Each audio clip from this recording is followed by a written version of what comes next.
Someone sits on that side. The other side goes up. And what's this called in the middle? Anybody know? Has anyone taken physics yet? Is the what are the simple machines? Yeah. You know what this part of the machine is? Not a lever, not a fulcrum. Yeah, there's a fulcrum. That is a fulcrum. Okay. Yeah, that's great. Did you take physics yet? Yeah. Okay, good. So anyway, this is the fulcrum, right? So what Guruji is saying is, like we've been talking about today, dukh and sukh, right? Sukh is when you feel elated, enthusiastic, happy, something makes you feel good, and dukh is just the opposite of that. It's when you feel non-elated, down, maybe depressed, right? So what Guruji is saying is the Sikh, the role of the Sikh, who the Sikhs are, is that person who's here. It's not the person who's riding on the seesaw up and down, right? It's this fulcrum, and without, what happens if this fulcrum is not here and the plank is sitting on the ground? Can you see something? It's dependent on this. This is, the center is what's supporting all this play that we call we call lila. It's the play, up, down, good, evil, night and day, dukh and sukh, all the opposites, right? They're dependent on this center. This is what the Sikh concentrates on. It's the Sikh is the person who centers himself. One more quick example. So how many people have been to the beach? How many people have not been to the beach? I should say only one. So what do you guys do? What happens when you're standing on the beach in front of the ocean? What happens?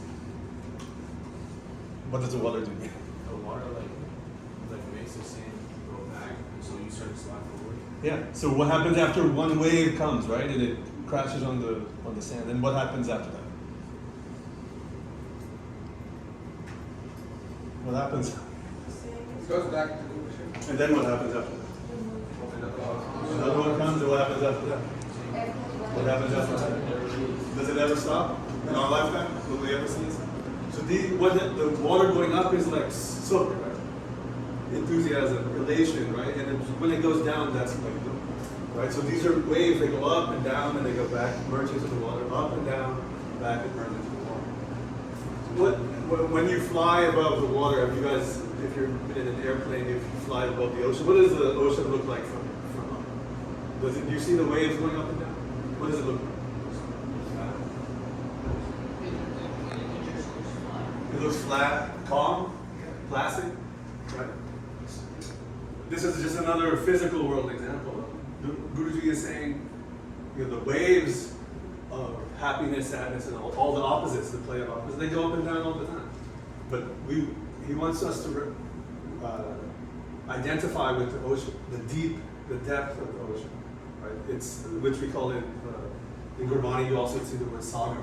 You guys know that word, sagar? Gyan da sagar sometimes it's called. Gurmat, the Guru Granth Sahib is called Gyan da sagar. It's an ocean of wisdom. Right? So Guruji wants his Sikhs to identify with the deep ocean, not the waves that go up and down. The waves are part of the ocean, right? They come, they go back into the ocean, and they come, they go back into the ocean. But we don't identify with every wave that comes. When we feel happy, we may feel happy and sad from 1 hour to the next. Right now you may be starting to feel hungry, right? As soon as you eat, you'll feel happy again. After that, you'll feel hungry again. We don't identify with those ups and downs. We identify with the depth of the ocean. So this is want to give you these lines are the final lines of this show. That we just condensed it a little bit so we can fit it in this class. So these are the last lines of the show. He says, Gur Kirpa, Jai Nar Ko Kini, Ta E Jugat Pachani. Gur Kirpa. Does anybody know what this phrase means? Gur Kirpa. Anybody? What does Gur mean? Gur. What does Kirpa mean? Anybody? Can you speak louder? Blessing, yeah. That's close. What else? Benevolence, yeah. Those are different shades of meaning. What else? Something like compassion, kirpa. You know the word kirpan? It comes from this word kirpa. So the kirpan is not a weapon. It's an object for fortifying of justice. It's for displaying compassion, not a weapon. So it comes from this word kirpa. So Guru Kirpa Can I means- stop you for 1 second? Yeah. For me, it was such an aha moment to hear a kirpan being equated to compassion. Yeah. Because normally, what do you think? You think of kirpan, if an outsider was thinking of a kirpan, what do they equate it to? Violence, aggression, terrorism, all kinds of words, right? And it is such an aha moment to hear that actually kirpan is equivalent to compassion and justice. I don't know if that did something to you, but for me it was a huge aha moment that wow, that's a very different way of looking at it. Yeah. So you may want to take a note of it because Yeah, that's I something think- to remember. Make sure you're all writing this down because we'll be talking about it tonight at the bani. Yeah, so kirpan, it's not a weapon. It's not an offensive weapon. You guys already know it's a way of preserving justice. It's a way of, for Sikhs, it's a symbol that Guruji has given us to extend compassion to the world, to defend justice, to also to end ignorance. That's another, but it's something we use as a form of compassion. So Gur Kirpa means, as you guys said, it also means something like grace in this phrase, Kirpa. So Gur Kirpa means the grace of the Guru. You guys all know Gur Prasad, right? From Mool Mantra, everybody knows, right? Ek Onkar, Satnam, Kartapur, Nirbol, Nirdhar, Akal Murad, Ajuni, Gur Prasad. So the Gur Prasad is basically a synonym of this Gur Kirpa. This is something good to write down. You could keep building your vocabulary of Gurmani. Nadar is another word you appears in Gurmani and Japji Sahib also. That's another word for grace. So there are all these different words. The grace of the Guru. So how do we attain the Gur Kirpa in Sikhi? Anybody? How do we attain Guru's grace? What do we do? What do we do that? That's probably the most important lesson of Sikhi. Anybody have any idea? Guess. How do you attain Guru? how do you What did you do in the morning? What did you guys do this first thing this morning? After you got ready, you went to the hall. What was it? Japji. What is that? Bar? Simran? Jap? What does Jap mean? What does Jap mean? From Japji Sahib, what does Jap mean? To study means to repeat, recite. Right? So the first thing you do, we recite. What do we recite? Gurbani. That's Japji Sahib is part of Gurbani, right? The words of the Guru. That's present in Guru Granth Sahib, right? So we recite those words. That's the method of attaining Guru Kirpa. And when the person who has attained the Guru's grace, he Jugat Pachani. So Jugat, anybody know what Jugat? The Jugat means like a method or a way. And Pachani, what is Pachani? What's Pachananami? Like no. To know or recognize, exactly. So that person who has received the Guru's grace, he recognizes the way. Jugat Pachani. This is good stuff to jot down. You guys all have notebooks. So then the final line. So Nanak Leen Payo Govind Sil Jo Bani San Bani. So Nanak Leen Payo Govind. Nanak, whenever we see Nanak in Gurbani, it's like, oh Nanak.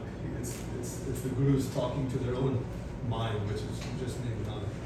All the Gurus use the name Nanak, right? So Nanak Leen Payo Govind. So we all know Govind from as Guru Gobind Singh Ji, but what does Govind mean here when we see it outside of in Gurbani, not referring to Guru Gobind Singh Ji? What does Govind mean? Anybody? It means just another name for God. Like we have Hari, many different names are used, different names for God are used in Gurbani. So Nanak Leen Payo Gobind, that person who merges with Gobind, merges with God through doing Simran, doing Bhaat. Sil Jo Bani, Sang Bani. So Bani, everybody knows. What does Bani mean? Water. And Sang, what does Sang mean? It's related to the word Sangat. What does Sangat mean? Sangat? What does Sangat mean? Come on, wake up. If you're falling asleep, A stand group, up. it means together, a group that's together. The Sikh Sangha is the Sikh community, the Sikh group, right? So Bani Sangbani. So in this, it's a very beautiful poetic image. So he says that person who merges with God, it's like Bani Sangbani. It's Bani, water meeting water, merging with. So what happens when a river reaches the ocean? What happens to the water? Merges into the ocean, the great sagar, the great ocean of wisdom. So it's when a Sikh does bar, he receives Guru's kirpa, he merges with God. It's like Bani Sangbani, very beautiful image for Gurmat. So this is from Ang 633. If you want to jot down, if you want to look at that. So what does Anga mean? Page. What does Anga mean as a word? It means page. Part or a limb. Guru Angad Dev, you know what that means? That name, why he was given that name? He's like the Guru's own limb. Guru Nanak Dev named him Guru Angad Dev. He's like his own limb. So that's what when we refer to Gurbani as a way of respect, the pages of Gurbani we sit on. So this is from a page on the 16th